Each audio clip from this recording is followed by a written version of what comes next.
what we're here to talk about is activating conscious evolution and the tools for that. So I've catered this talk to really concentrate on the elements of sound and frequency that that will provide us some insight and tools to better live a more fruitful, event and joyful and harmonious life.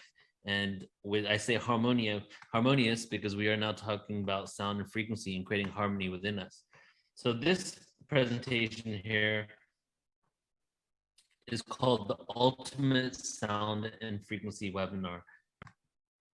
So I do a lot of different presentations on sound, quantum physics of sound, ancient history and sound course, 4-week sound course, but almost actually every single sound presentation I do, if I even quantum physics one, I always start out with this quote. And the reason for this quote really just, I feel, drives home the reason why I created this presentation and why I'm so into just understanding and conveying information on frequency. So this quote goes like this: "The forms of snowflakes and faces of flowers may take on their shape because they are responding to some sound nature. Likewise, it is possible that crystals, plants, and human beings may be in some way music that has taken on visible form." So that quote pretty much says it all, that vibration, sound, frequency, music, geometry, not only is that a form of vibration and actual sound frequencies, but all things that are created are likely in some way music or vibration that has taken on visible form, including plants, crystals, and even ourselves. And then Nikola Tesla also said it. He said, if you want to find the secrets of the universe, think in terms of energy, frequency, and vibration. So a lot of revolutionary minds have known this for quite some time. Before we get into this presentation on sound, I'd like to lay down the universal ground facts. And these are facts that I believe have been quantifiable, have been verified, that we can all collectively agree upon. And this creates a foundation for us to really go deep into the esoterics and how these sound frequencies can actually assist us. So firstly, we are all vibratory energy beings. Well, in my mind, this has been proven at this point that we, even though we look like solid beings, we're actually vibrating frequencies that are vibrating, not only vibrating frequencies, but we're vibrating in and out of reality, in and out of the quantum reality. So we're energy beings and we don't actually see ourselves. We don't actually see each other like what we truly are, which is frequency. We see each other as solid, actual beings. We see the table as a solid table, even though it is on the subatomic level, frequency. Our brains produce electricity. Our brains have an acid in the brain that creates an electrical current. This electrical current goes down our spinal system, through our nervous system, and it fuels all of our organs in our body. So our brains are producing this this electrical current that seems to be the fuel, the energy, the battery even for our bodies to even operate. And which is why they say that we're not dead until we're brain dead, because once you're brain dead, the frequency is no longer being created in your brain. And now the rest of the organs aren't able to operate because it doesn't have its source of energy. Vibration and frequency is measured in hertz. So we're just laying that out there. In this timeline on Earth at this moment, we measure vibration and frequency in hertz, which means how many times per second. 100 hertz will be 100 times per second. The universe is singing. So you might be like, well, how is that a grounded fact? Well, I'll touch on that a little later, but what I'm saying with that is that there's vibration and frequency throughout the universe, and we're now able to even quantify and actually translate those frequencies into sounds. And if you go on YouTube, for example, you type in frequency of Pluto, frequency of the moon, frequency of Saturn, Jupiter, you can actually hear sounds that we have now translated into musical form that show that all these celestial bodies actually have their own distinct vibration. And then this last part here, humans such as us have lived on Earth for thousands of years more than what widely been accepted. You know, before it used to be that Homo sapiens had only been around on Earth for 100,000 years. Now it's 300,000 years. And now we're making discoveries so ancient that not only do they show that humanity has been on Earth for quite some time, but it also shows that in some of these ancient civilizations and cultures, we actually had a very high level of consciousness because we're finding structures that date back thousands of years more than when we thought, when we were told that we were actually primitive beings. Now, the reason why I really chose sound, these are just some elements here. There's many reasons why I choose sound to talk about, but for a few of them would be these. All ancient religions and origin stories seem to talk about sound. I have a presentation that I did called Creation Stories of Ancient Civilizations. It's free on our YouTube and also on our website. And in that, I went over 300 different origin stories from around the world. And almost all of them had some sort of, were alluding to some sort of frequency awareness, vibrational awareness in there. And a great example is the origin story of Christianity, Judaism. In the beginning was the Word, and the Word was God, and the Word was with God, right? Talking about vibration and sound. And I think I have a couple other ones in here that I'll show you soon. And as I said in the last slide, the universe is full of frequency, vibration everywhere. We only hear and see a limited frequency range. So if it's true that we only hear and see a limited bandwidth of frequency, we now know something that we didn't know maybe a few hundred years ago or a few thousand years ago even, that there are frequencies that are above and below what we can actually perceive. So we now know that there is a mysterious world that is beyond our human perception, right? Which is really amazing because we're now creating instruments and tools to be able to perceive the unseen. And there's countless inaudible frequencies around us. Sound doesn't mean something that you can hear. A dog whistle, for example, it makes a sound, but who hears it? The dog, not ourselves. So there's all these types of frequencies going on all the time.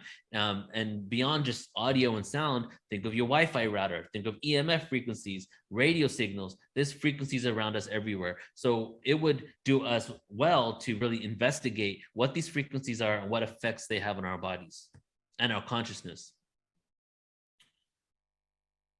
My something that I really got into when I first started doing, portal ascension and conferences, well, the first introduction really into what I'm doing now was creating sound healing events. In 2010, 2009, 10, 11, and 12, I was just like, I did hundreds of sound healing events. So as I started doing sound healing events, that's when I got interested in the science of it all, and all this information came about. So what is sound healing? Well, just like adjusting a piano or tuning a guitar, your body can also be tuned. There are ancient instruments and also modern instruments, because we're now creating all types of other sound healing instruments that are utilized to heal and align humanity. Utilizing sound tools will instantaneously alter your body's biochemistry. They can align your chakras, your emotional and spiritual bodies. And some of the benefits that you can receive from, listening to binaural beats, listening to frequencies, creating sound healing events, listening to singing bowls, didgeridoos, which are some instruments that we're going to go over in a little bit from now, are the following. We can reduce stress and increase blood flow. You can fully integrate your body, mind, and spirit, transcend to higher levels of consciousness. And some ancient sites that I'm also going to show in a few slides from now, it seems that they may have actually created certain structures to assist them in elevating and transcending to higher levels of consciousness. There's a possibility that we can heal dis-ease and enhance the immune response. You can create an alkaline environment within your body. Some of these sound tools we've done tests with, and we've realized that they have an alkalizing effect on the body and produce many waves, but one wave that I'm talking about in particular here is theta waves, which takes me to this slide right here, that you can see the different brainwave frequencies that we have. And we can cultivate all types of frequencies utilizing meditation even. You have the gamma wave, which is the genius brainwave. You have the beta wave, which is the linear analytic left brain thinking, right, which is going on right now. You have the alpha wave, which is more relaxed. You close your eyes, you take a few breaths. That's the alpha wave. Then you have the theta wave, which is intuition, flashes of inspiration or high creativity, light sleep. And then we have the delta wave, which is the deep dreamless state, which is a deep relaxation, loss of body awareness. And I think in hypnosis probably goes down to the delta wave. The theta wave is what we actually cultivate when we're going into a meditative state. So normally when you're in meditation and attempting to get to that place of inner peace, the theta wave is really where it's at. as I was understanding and learning sound information, I came across this book here, and I'm going to show you two different books from Jonathan Goldman. And we just had Jonathan on one of our conferences just a month ago.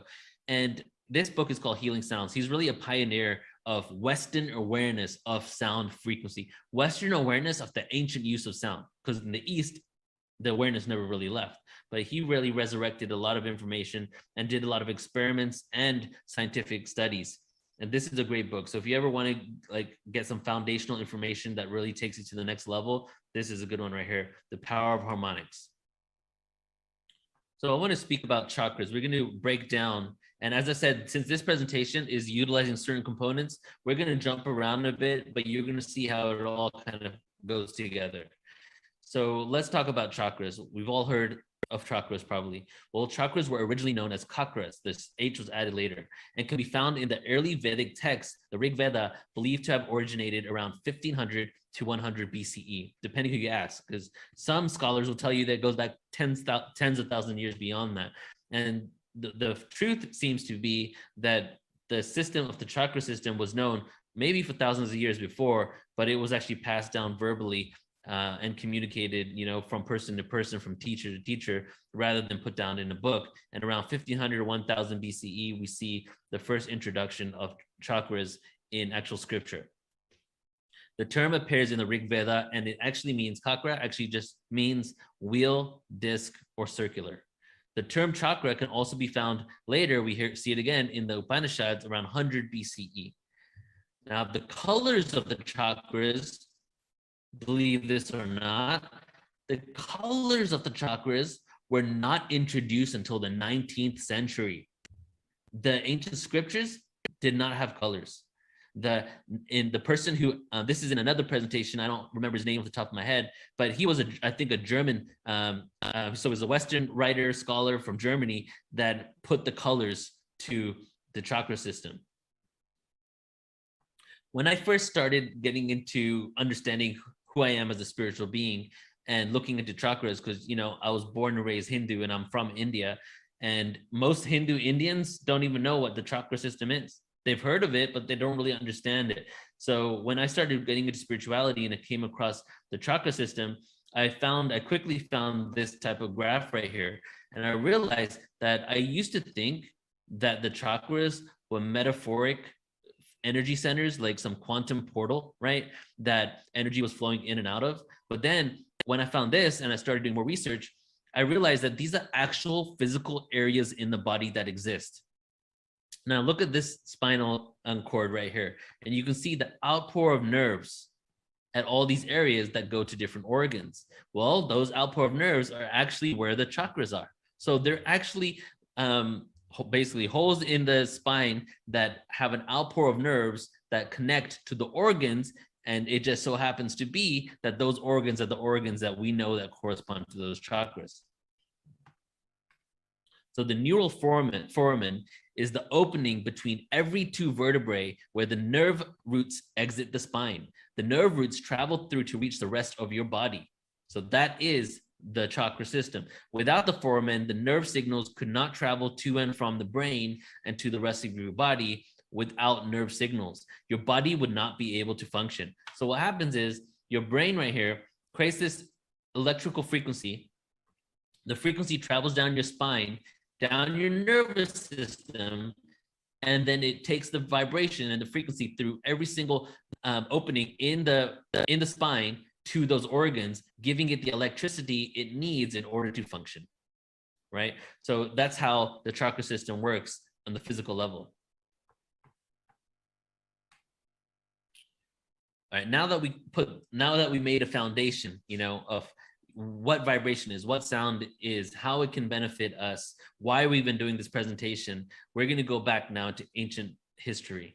And it seems that a lot of ancient civilizations had an advanced awareness of sound and vibration that we're only figuring out today. And some of them even created structures to emanate these frequencies that we can't even figure out why or how they even did this. There is sound and resonance in many creation stories. Many creation myths begin with God speaking or singing the universe into being. In conventional science, we have what? We have the Big Bang. Well, a lot of people think of the Big Bang as this huge explosion of this infinite singularity, but what you may not realize is the actual term, the Big Bang, is literally a term to represent sound. What does the Big Bang mean? It means a very large sound, right? So the Big Bang occurred. So even in conventional science, they're even saying that the origin story of conventional science is that it all started with this huge sound. The universe was sung into creation. That's from Egypt. And then in Hinduism, of course, we have Om and each seed sound for each chakra. So each of those chakras actually have its own sound. And some people say that Om vibrates at 432 hertz, which is A, and each chakra sound correlates to the frequency of that chakra. This creation story right here is from the Laguna Pueblo Native American creation story. And I love this one so much because not only does it talk about the sound and vibration of creation, but it also ties in sacred geometry and just how the universe was created in the first place. And what you see when you look at a lot of ancient stories is you see that they're talking about some advanced science, but in metaphorical terms. So let's go ahead and say this, and I'll break it down just a little bit. In the center of the universe, she sang. In the midst of the waters, she sang. In the midst of heavens, she sang. In the center, she sang. Her singing made all the worlds of the spirits, the worlds of the people, the worlds of the creatures, the worlds of the gods. In this way, she separated the quarters. Singing, she separated. Upon the face of heaven, she placed her song. Upon the face of water, she placed her song. Thus, she placed her song. Thus, she placed her will. Thus, wove her design. Thus sang the spider. Thus she thought. So if you just take that in right there and just see what is actually being said, we have a lot of references to vibration and sound. In the midst of the waters, well, the waters actually represents space. For example, the reason why the Navy, the U.S. Navy, has jurisdiction in space is because it's considered the second ocean, right? So even now we're using space as with this water metaphor, but from ancient times they've been using the whole concept of water and ocean as being in space. So in the midst of the universe, she sang. In heaven, she sang. Center, she sang. Singing made all the worlds. The vibration made all the worlds. The vibration made the spirits. The vibrations made the people. The vibrations made the creatures. The vibration made the gods. Whoa. The vibrations made the gods? In this way, she separated the quarters. Singing, she separated the different dimensions. Now we're talking about dimensionality here. Upon the face of heaven, she placed her song. Upon the face of water, she placed her song. So that's us right there. And then the end, thus sang the spider. Now, when you see spider references in ancient texts, usually, if not every single time, they're talking about sacred geometry, fractalization. So the whole thing is talking about sound frequency. And then we get to the spider, which we're talking about creating a web. And this web is the fractal nature. Imagine the Big Bang, the infinite singularity, creating the sound, vibrating out, and then the spider web fractalizing out, creating all that we just spoke about right here. Thus she thought, the original intention. So we have also the Australian Aborigines. They speak of the 3 sacred songs, the song past sung by the primordial ancestor spirits who walked across their landscape, singing its landforms into being. And then we have the 6 days of creation, which connect with the 6 aspects of Om, the 6 solfeggio tones, the 6 aspects of the all-seeing eye of Horus. And this quote right here might be familiar to you. You probably never heard this exact quote, but you can probably connect to what it sounds like. In the beginning was Brahman, with whom was the word, and the word is Brahman. Krishna Ayurveda. Well, what does that connect with? Well, of course, in the beginning was the word, and the word was God. So let's break that down a little bit. The Bible, John 1:1. This one is I would say one of the most common origin stories in the world, next to the Big Bang, just because Christianity really, for the last 2,000 years has been kind of the main religion on the planet. In the beginning was the word, and the word was with God, and the word was God. Well, we have a paradox here. Not only was the word there before everything, which is the vibration, but the word was with God. So the word was actually with God, two separate entities together, but the word was actually also God. Now this is where a lot of people in conventional Christianity start thinking we're talking about Jesus or just God in general. But if we connect it back to what we're talking about here, who is he? Well, he is the word. He is sound. He is the word. The sound was with God in the beginning. Through him, who's him, sound, through sound, all things were made. Without sound, nothing was made that has been made. In sound was life, and that life was the light of all mankind. The light shines in the darkness, and the darkness has not overcome it. So now we're talking about the dimension creation. And in ancient Egypt, one of the, I would say, the most awareness that is coming out, and so many researchers really touch on when it comes to ancient Egypt and the utilization of sound. So firstly, I'm going to show this clip here from Robert Schoch, and this is from our conference that we did in Irvine, the Portal to Ascension conference back in 2018. And he's going to go over just some elements here of the Great Sphinx, because in order to understand the utilization of sound, we also need to redate our history, redate what we know to be our conventional timeline. So let me just stop my share so I can make sure I share the sound here.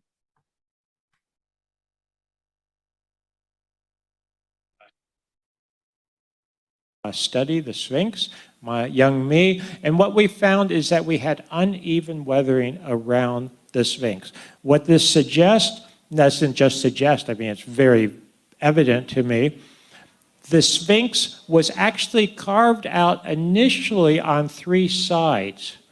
Then it was later fully carved in the back. This level of weathering, which is much more shallow in the back, is compatible with and compares well with the subsurface mineralogical changes. So that's what I'm talking about when I'm talking about subsurface weathering that we have for other Old Kingdom, dynastic, 4th dynasty tombs and structures that are supposedly contemporaneous with the original Sphinx. Does everyone follow? The fact that you have much deeper weathering around the other 3 sides indicates that this was carved out earlier. The body was carved out earlier. And actually what happens when you look there is that initially, do you see how you have the older weathering here?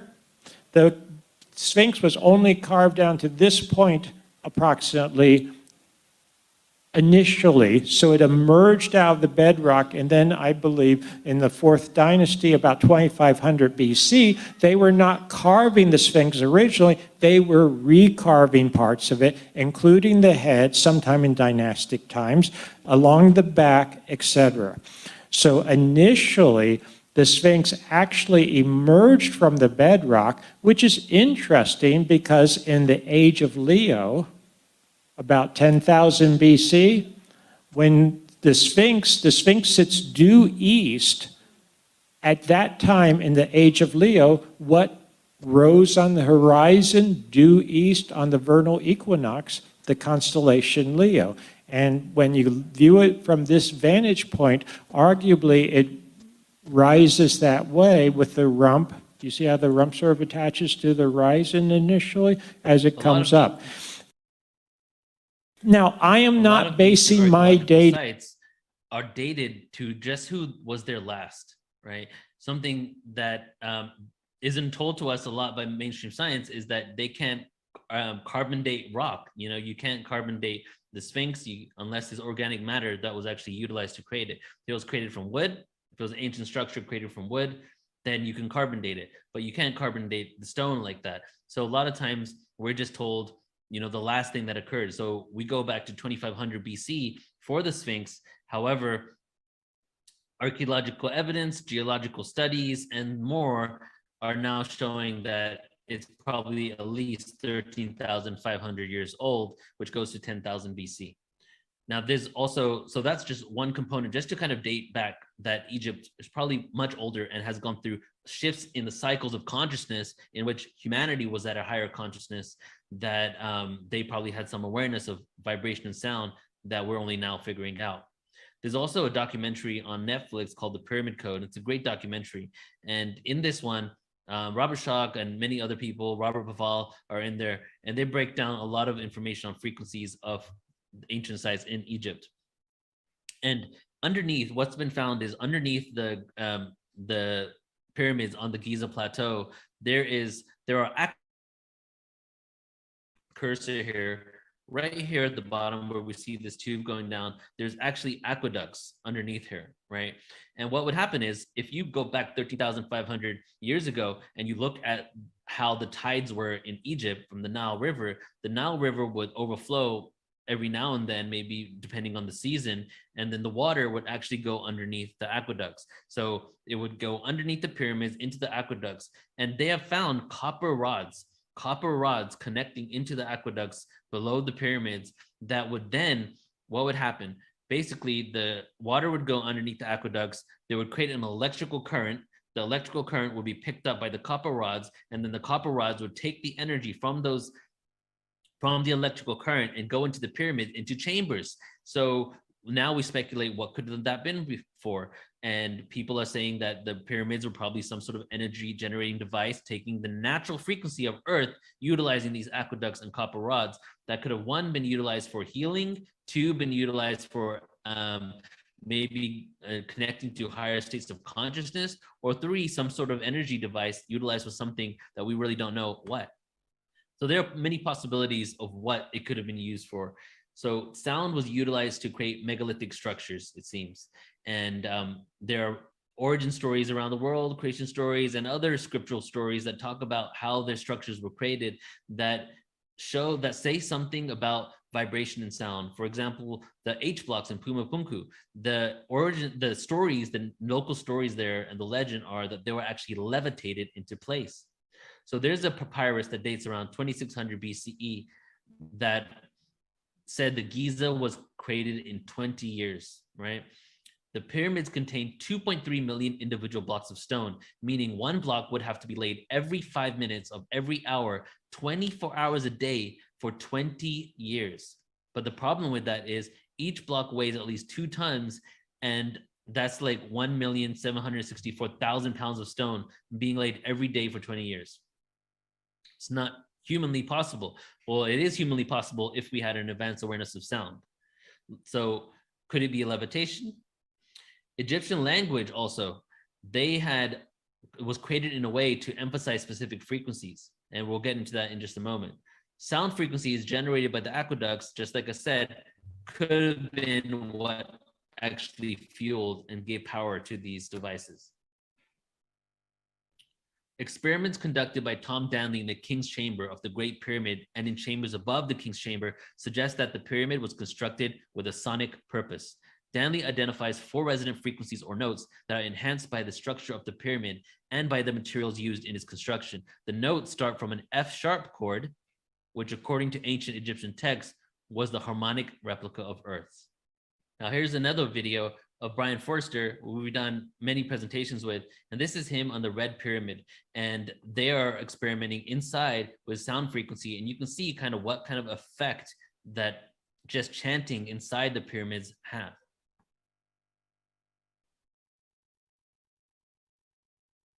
This is the entrance to the Red Pyramid. We're going down the shaft, and we're going to go into these incredible rooms, which are acoustic chambers. Forget about the idea of tombs, think sound and vibrational technology. So this is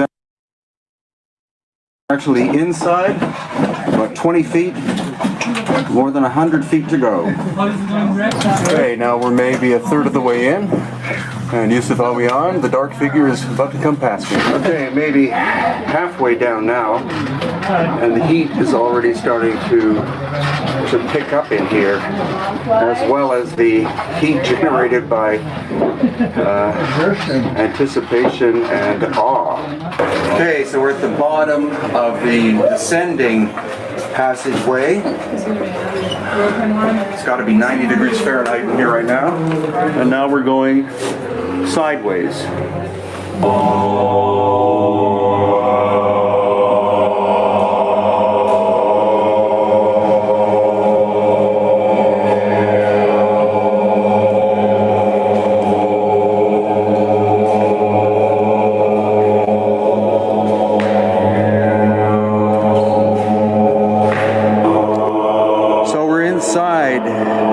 Of the main chambers of the Red Pyramid, and it is tuned to A.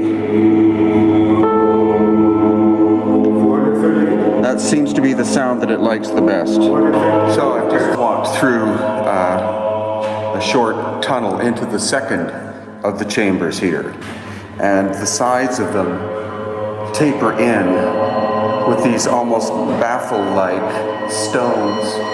And of course it could be actually an acoustic cone filter of some kind. The lighting's pretty terrible, but you can see there is a massive crack in the solid stone. And that's part of the theory, again, that this was an energy generating device, as were some of the others of the pyramids on the Giza Plateau, and that they actually became overloaded at one point, partially exploded, and then shut down. And as hard as it may be imagined to believe, we could be talking about that explosion occurring about 12,000 years ago at the... He was actually about to say at the end of the last ice age. So what do we see right there? They weren't chanting A or intentionally chanting A. All types of people have done experiments there. It seems that whatever vibration you make in that area, the structure is created in a way that it emanates the A note back to you, which then connects to the pineal gland, which is the third eye note that we spoke about earlier in the chakras.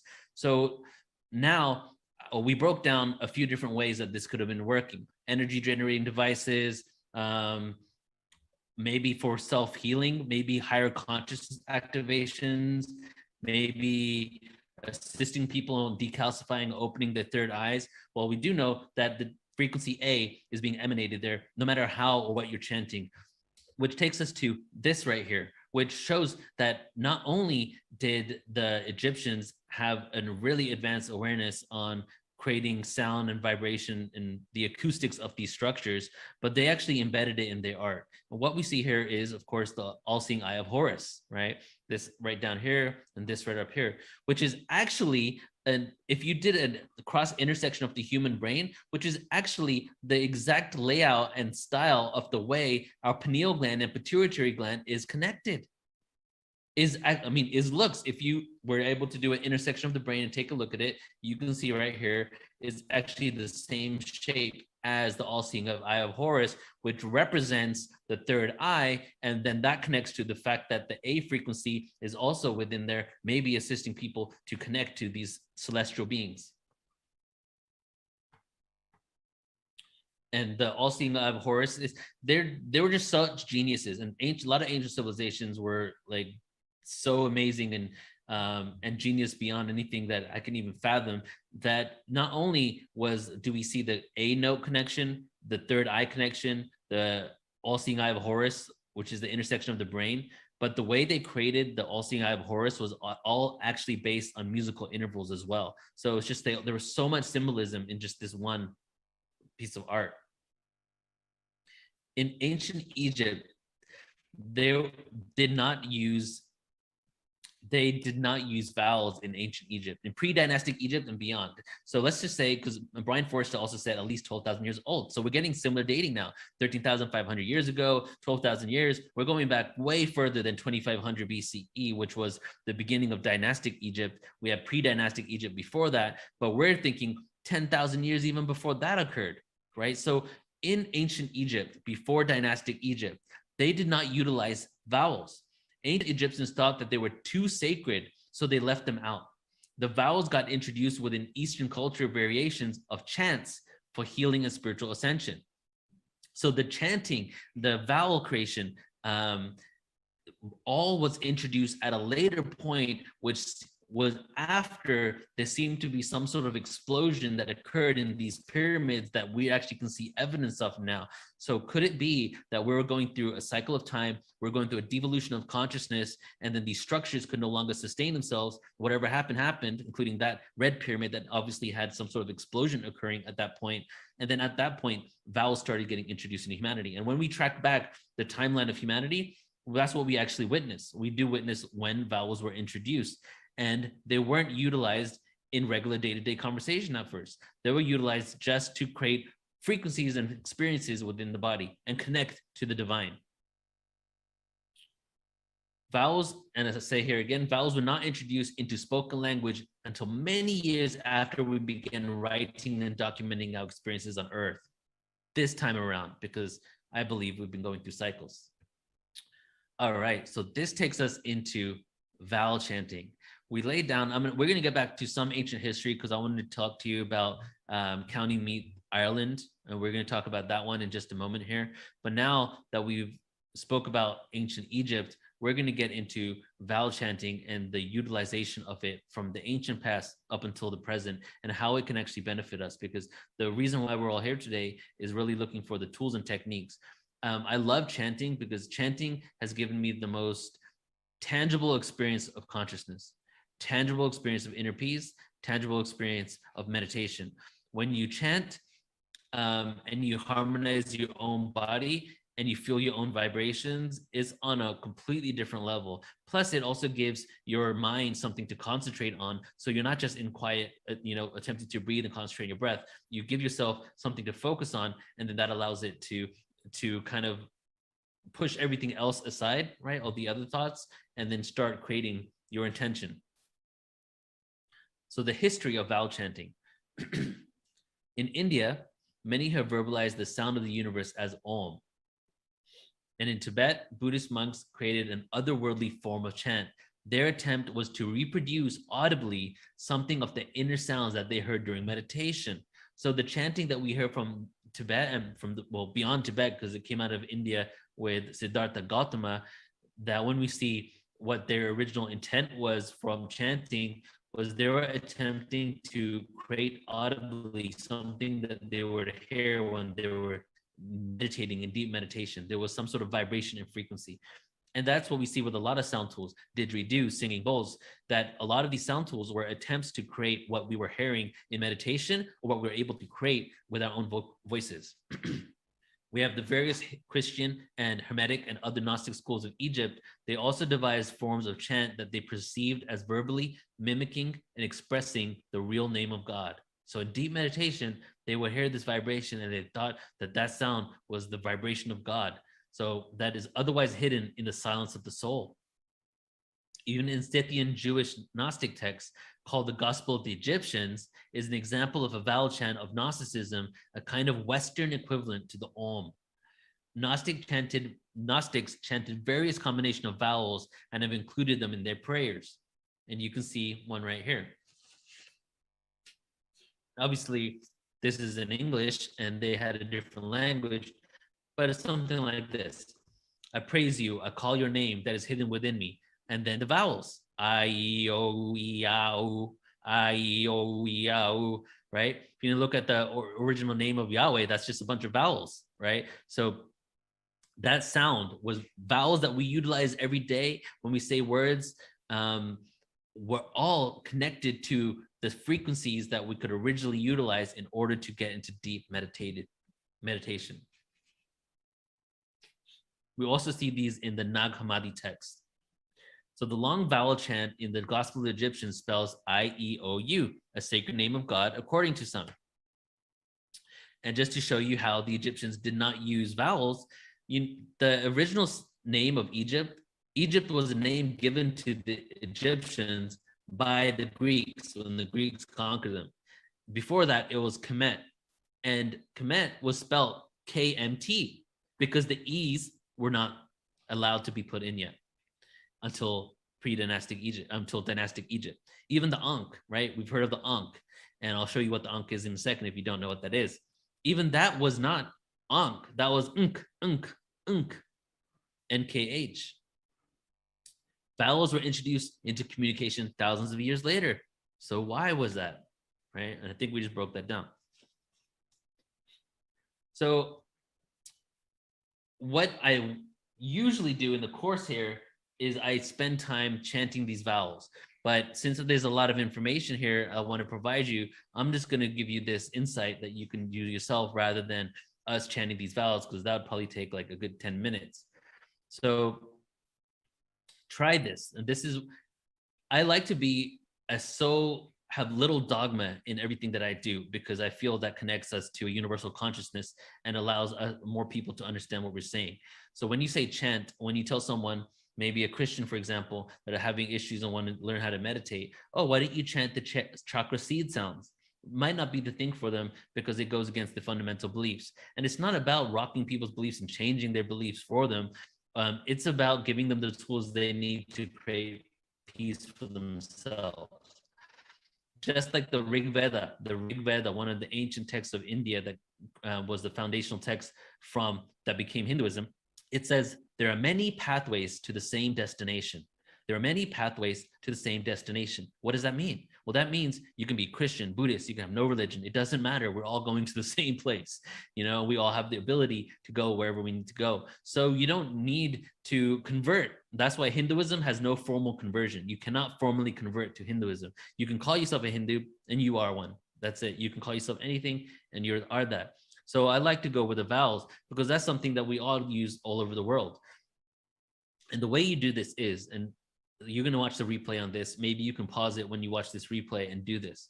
So try the vowels in English, A, E, I, O, U.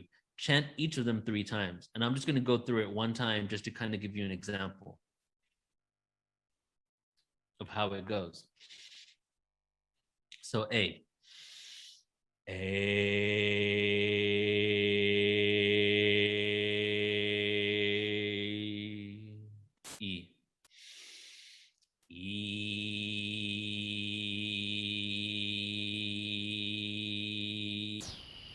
I.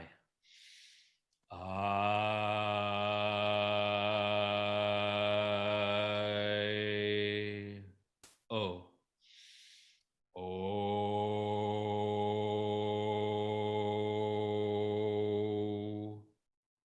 U.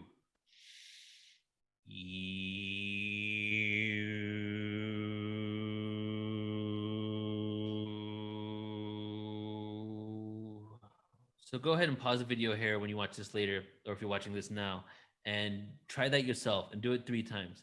I actually did them very short because I wanted to, because of timing, but take a full breath and express it fully and just see how that feels in your body. And what I do when I teach people sound instrument sound healing is we actually spend a whole entire day just chanting vowels and chanting seed sounds, because the best way to be a great sound practitioner is to best way to utilize external sound tools to help heal is to first feel the sound within yourself.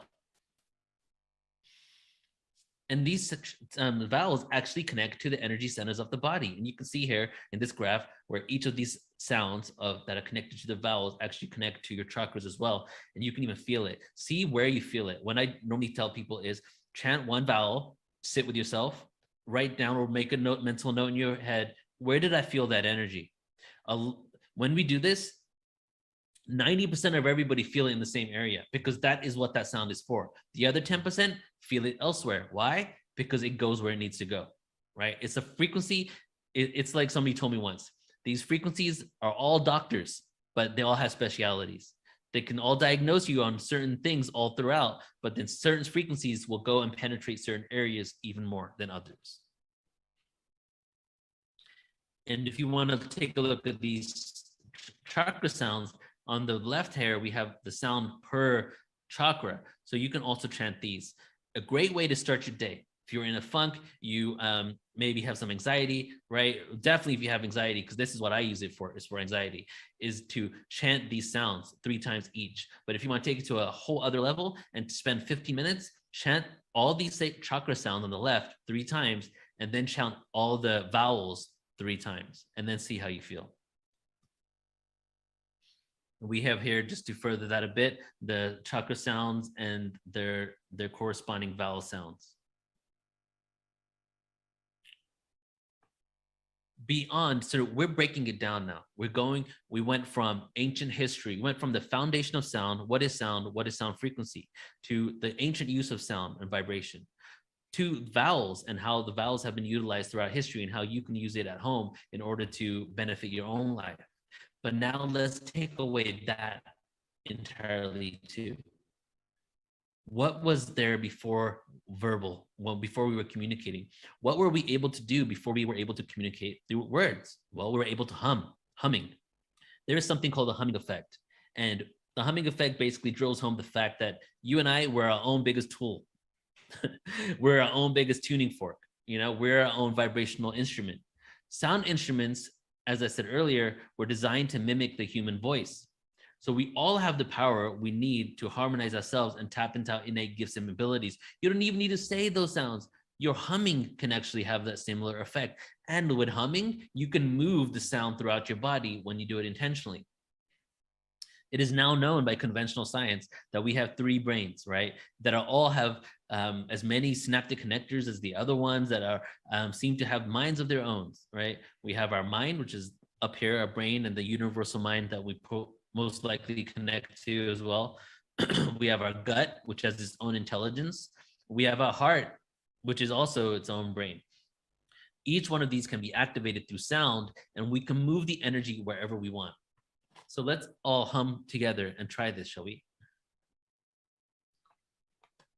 And this book here, The Humming Effect, is the other book by Jonathan Goldman. If that first book was great, this book takes it to a whole other level that is so entirely appreciated, that it breaks down the science of humming. And I'm going to show you some of the science right now, but you read this book and you start doing the tools and techniques here, and you realize how the hum can have more of an effect, positive effect on your body than even chanting chakra sounds, even chanting vowels, or even going to a sound healing event. So this is the way humming goes. And let's just do a quick hum together, okay? So I'm just going to show you just one hum here, and then we'll take another breath in after I'm done with my hum, and then whoever wants to, we can all hum together, okay? So it's just like this. You just take a deep breath in. Hopefully you can hear it through this microphone, then hum.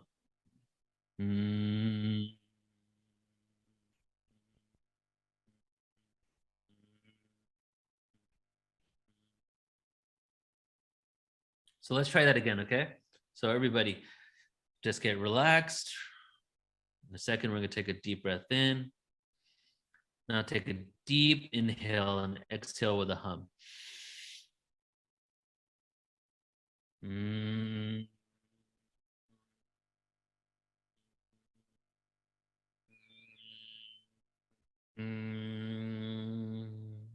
You can even mess around with the hum or play around with it and change the sounds of it and move it around like this.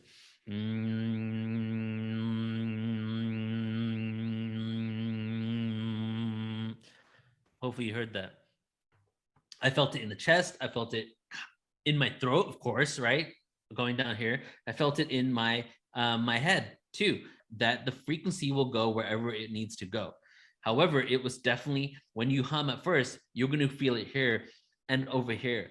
So I invite you, next time you try this, to actually try to move the frequency yourself, okay?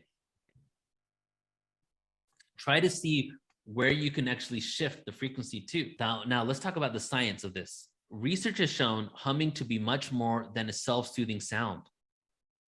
It affects us on a physical level, because it's proven that we use humming to soothe ourselves. You know, even somebody like I imagine a movie of somebody in the corner of a psych ward humming to themselves to soothe themselves, you know? So it's like, you can hum to soothe yourself, but it's more than that.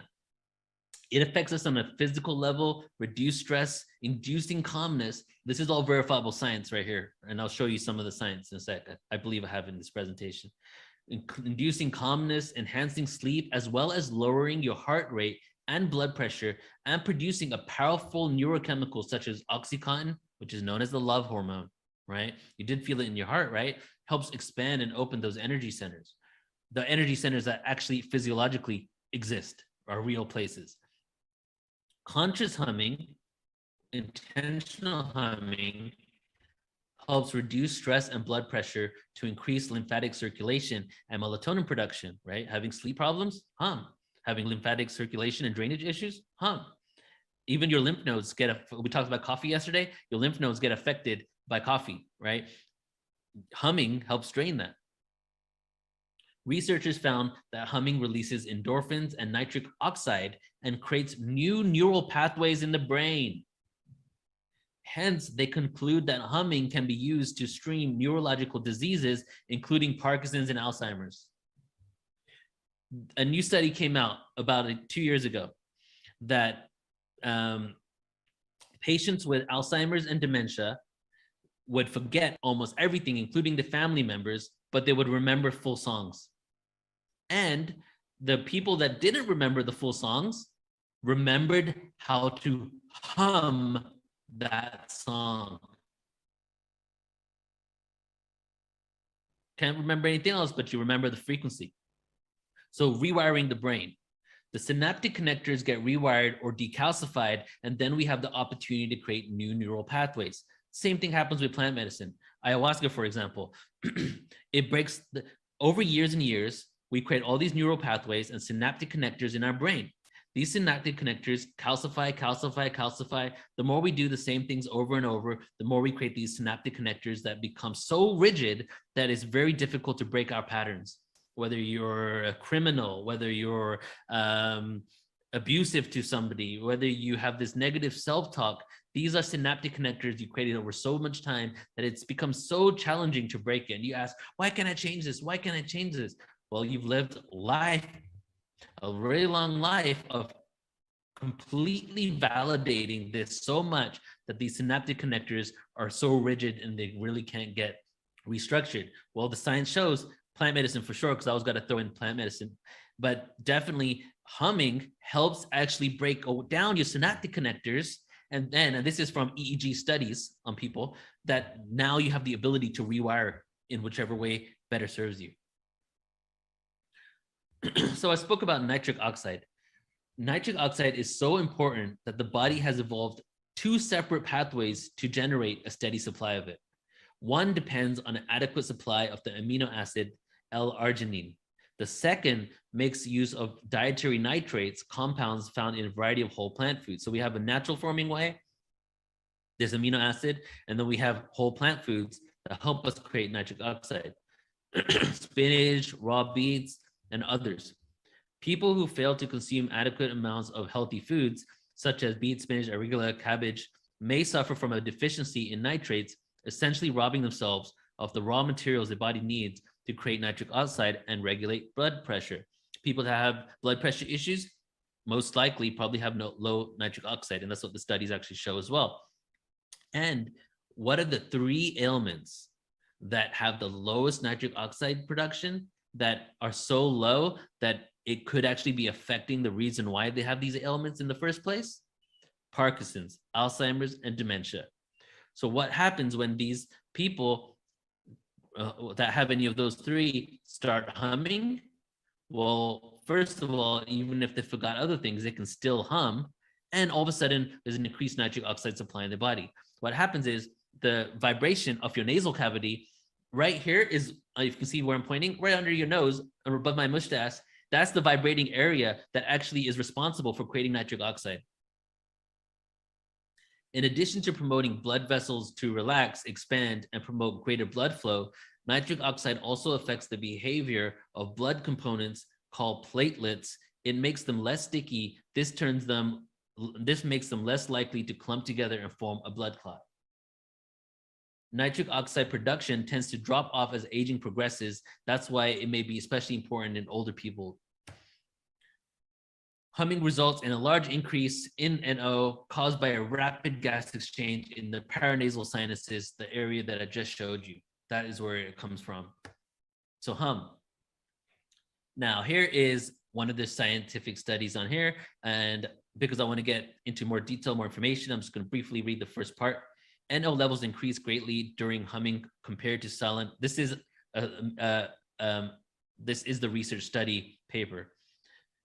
Greatly during humming compared to silent exhalation. In this study, the physiological and anatomical factors that regulate NO release during humming have been characterized in 10 healthy subjects in a model of the sinus and the nose. So long story short, they tried this out with many people, NO increased in all of them. So let's just absorb that for a second, because we're talking about the chakras, we're talking about the vowel sounds, and then we broke it down. So we went from even though it's not really dogmatic, it's universal. We went through religious texts that have this information on chakras. We took that down to just basic words that we can all use around the world, vowels. Then we took that down to let's not even speak at all, and let's just get to our voice and what happens. Let's get back to ancient historical awareness of frequency, because that was a detour. Why did we even do all of that right there? Well, the reason why we did all that is because we're talking about Egypt and how Egypt actually was in ancient Egypt or Kemet, they were not actually utilizing vowels. So that took us down a rabbit hole of really figuring out why weren't they doing that? And all of the backstory of the vowels, the humming and all of that, that is the reason why. Now back to ancient history. There's a place, County Meath, Ireland. There's a 5,000-year-old structure found to be amplifying the Earth's natural magnetic frequency in that area. And this structure is emanating 110 hertz. It was built around 3200 BC in the Neolithic period. A part of an age where we're conventionally told that they cannot create structures that have these frequencies that they intentionally design. The last part of the Stone Age but it's older than that. And here's what it looks like.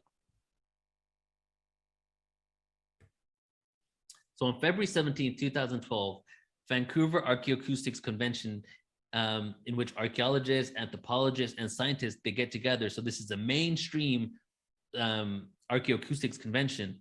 They get together to discuss sound and resonance properties of ancient sites. Well, maybe I didn't know until I found this out. How interesting is that these mainstream scientists get together to speak about sound and resonance in ancient sites? Well, they went to Malta and they tested the frequency and discovered that these caves resonate with 110 hertz. So they did EEG tests and they wanted to see what part of the brain responds to 110 hertz. They discovered that it stimulates the area responsible for visuals and creativity, kind of like a psychedelic experience. Some participants who were a part of the study claim to have out-of-body experiences. These aren't New Agers, these aren't spiritualists, maybe they're into spirituality, but these are just regular scientists that went there and they're like, whoa, I'm getting an OBE just by being here. And in Ancient Aliens, there's a whole episode on this frequency actually, and they call it the alien frequency. Researchers detected the presence of a strong double resonant frequency, a lot of double octave, double harmonics that we see at 70 hertz and 114 hertz. So archaeologist Fernando Cobra said that he felt the sound crossing his body at high speed, leaving a sensation of relaxation. When it was repeated, the sensation returned, and he also had the illusion that the sound was reflected from his body to the ancient red ochre paintings on the walls. One can only imagine the experience in antiquity. In the publication from the conference, Dr. Pablo de Brotelis reports on tests conducted at the University of Trieste in Italy. Each volunteer has their own individual frequency of activation, always been 90 and 120 hertz. Those volunteers with a frontal lobe prevalence during testing received ideas and thoughts similar to what happens during meditation, whilst those with low occipital lobe prevalence visualized images. He goes on to state that under the right circumstances, ancient populations were able to obtain different states of consciousness without the use of drugs or other chemical substances. Obviously, this slide right here, I could do a whole 1 hour presentation on breaking down every single word and what it means for spirituality. Because first of all, each person activated their consciousness at different frequencies. They were getting plant medicine-like experiences, out-of-body experiences. The first guy, archaeologist, saw himself projected on the wall, right? And then depending on some EEG studies, depending on the frontal lobe or the occipital lobe, right? They were having different experiences. Some were getting relaxation, kind of like meditative experiences, and others were getting psychedelic experiences, just like what happens in plant medicine. Some people get those type of experiences that are just inner reflective experiences. Some actually get more visuals. So what were they doing in this structure, and why did they create it? In my book, immense amounts of evidence from ancient scriptures and scientific evaluation of ancient sites and is a proof of advanced sound technology. So it is harder to disprove the ancients had an advanced awareness of vibration than it is to prove it. So if somebody says, no, that's not true, well, I say, disprove it to me, because there's so much evidence out there to show that they had some incredible awareness. So the Greek Pythagoras, 500 BC, he was the father of music therapy. Pythagoras Mystery School on the island of Crotona taught the use of flute and lyre as the primary healing instruments. With his monochord, Pythagoras was able to unravel the mystery of musical intervals. The Western music scale was created. It is now documented, known, spoke about by channelers, researchers, historians, that Pythagoras went to Egypt for a period of 10 years. And when he was there, he was initiated to many different mystery schools that even regular Egyptians weren't even allowed to go into.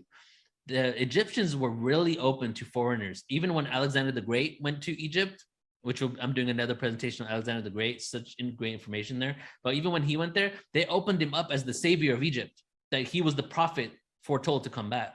They didn't have that, like, you are not Egyptian kind of mentality. So they invited him in. He got implemented in all these mystery schools and started getting all this awareness that was ancient awareness that a lot of people, including myself, believe came from Atlantis or even beyond that. He was provided with ancient advanced awareness from celestial beings as well. So how I showed the Egyptian structures, some people speculate that he went into these structures and he was, bombarded with these frequencies where he was in a meditative state, just like in County Meath, Ireland, and was able to communicate with these beings, as well as getting information that was left on Earth from ancient civilizations. He successfully connected geometry and mathematics to music, thereby founding the entire Western music scale. Well, this guy was extremely into consciousness, spirituality, and sound. So it's very interesting that Pythagoras, the father of geometry, I took a geometry class, a lot of this information came from him. It's a mainstream study, right? The way structures are, the way bridges are created, the way we utilize geometry, the information that the Masons took, the stonemasons, and that gave them free reign over the whole of Europe in a time where you couldn't travel because of the Crusades, like that, because they had these equations left by Pythagoras on how they create structures. This guy, he went to Egypt and got all this awareness. It's very interesting to me to realize that a lot of these amazing people actually that we know as conventionally, right, really had a foundation in spiritual sciences. So Pythagoras considered that music contributed greatly to health. He called his method musical medicine. To the accompaniment of Pythagoras, his followers would sing in unison and in certain chants. Here we go again, chanting. At other times, his disciples employed music as medicine with certain melodies composed to cure the passions of the psyche, anger and aggression, also known as the founder of geometry. So they would do chants, and there were sound healers. They were utilizing tools in order to cure the passions of the psyche. So what that really means is all the disharmonic frequencies and emotions that we create, how can we create peace in those areas?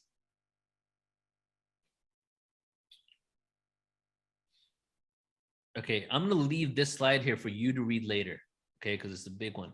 But this one right here not only connects Pythagoras, but it tells you the science behind what happens when the sound frequency penetrates your body and how it penetrates your cell and leaves a message. The frequency that you're getting from a sound bowl goes into your body. There's a message within that sound body. It vibrates the cell. The cell opens up. This vibration goes inside. It drops the message. And now something happens. And this quote right here by this PhD, Candace Pert, explains that on a really great level. So many sound healing tools today only exist due to Pythagoras' discovery of specific notes and how they can affect the human body. he didn't really discover, he rediscovered, or he brought back ancient wisdom. And so, like, for example, tuning forks, we would not have tuning forks. We would not have the chakra tuning fork scale. The scale of the tuning forks, the A equals this and all that was all rediscovered and resurrected from this guy. Did he get this information from ancient Egypt? All right, now let's do some, I'm just going to talk to you about just some sound tools here, just like the ancient history of it and how you can use it. And the original tuning fork in my book and many others was actually the ankh. The ankh was utilized as a sound healing instrument. So what is a tuning fork? Well, a tuning fork is an acoustic resonator in the form of a two-pronged fork where the prongs formed for a U shape of bar of metal. It emits a pure musical tone after waiting a moment to allow some high overtones to die out. The main reason for using the fork shape is that, unlike many other types of resonators, it produces a very pure tone with most of the vibrational energy at the fundamental frequency and little overtones. The didgeridoo, my favorite instrument. The didgeridoo originates from Arnhem Land, Northern Australia. It may be the world's oldest musical instrument, documented at least. It might be around 40,000 years old. Scholars and historians say that that could be the case. Traditionally, didgeridoos are made out of eucalyptus tree trunks and limbs hollowed out. And basically they would cut out the mouthpiece in order to be able to blow through it and create the sounds that they do. And here are naturally created didgeridoos that were the way they originally are. Obviously, we exist in an advanced age now. We're able to create it out of all types of things, right? Even crystals. But you can see here, what actually occurs is that there are termites in the outback, right? In the wilderness of Australia. The termites would go into these eucalyptus tubes and they would carve out the entire thing. So the original didgeridoos were actually created, and even today, by termites for thousands of years, going in it and making the circular shape and going through like that.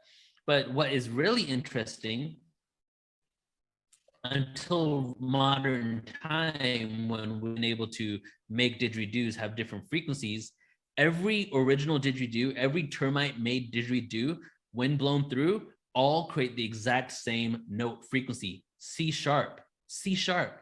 So imagine tens of thousands of eucalyptus tubes over 40,000 years, or hundreds of thousands, carved out by termites, and you can pick up 20 of them, blow through them, get a guitar tuner, put it at the end of it, see what sound it comes out with, and it's all C sharp, right? So there was something in the DNA code where they were creating that.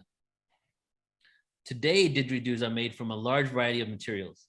Didgeridoo was traditionally used as an accompaniment along with chants, singers, and dancers in ceremonies. Oftentimes, only men played it, but because actually it's the phallic symbol. The didgeridoo represents the male penis. So the women were not allowed to use it because it was a rite of passage that when a child would get to a certain age, they had to take a psychedelic, go into the wilderness, and they were not allowed to come back until they found the didgeridoo.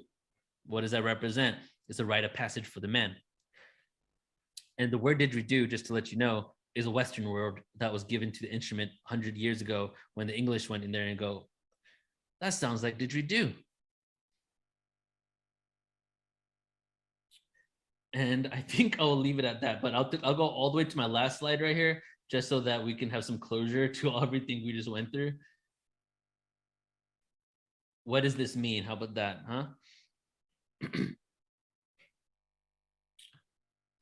So the ancient history component that I've been showing here really does like go to the fact that we've been advanced civilizations at least once, right? But I feel many, many times, and this connects to what we know as the Yuga cycles and the age of consciousness, you know, the Silver Age, the Bronze Age, the Golden Age, the Satya Yuga, the Kali Yuga, all terms that you may have heard of before.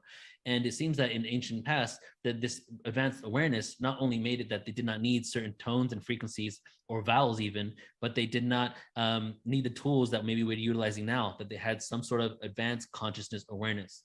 The Greek poet Hesiod, between 750 and 650 BC, in his poem Work and Days, spoke about these different ages. And here's a graph of the ages.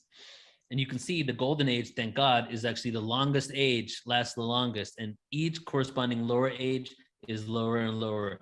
We right now are at this age. You see this right here, the Kali Yuga, between the bottom here and this, we're actually in the Bronze Age. We've left the Kali Yuga 200 years ago. We've been in the transition phase for around 200 years, since 1700 BC, 1700 CE. And here's a graph. I'll leave this here for 20 seconds so you can pause this and take a look at this on your own time and look at the age in the future where we're going to be and in the past. And that's about it. That all connects to our true world history and where we're going now. So the words I want to leave you with, guys, is that utilize these sound tools, and also that we're coming to a state of consciousness right now where a lot of this awareness is coming back because we're on an upturn in consciousness. So not only does the sound and vibration of us and the entire planet and collective consciousness have to do with these cycles that we're going through, but you can now use it in your own, home. And we're actually getting to a point where we're starting to realize how to create technology that emanates these frequencies to give us these experiences. So these are things that we can really look forward to. Thank you all.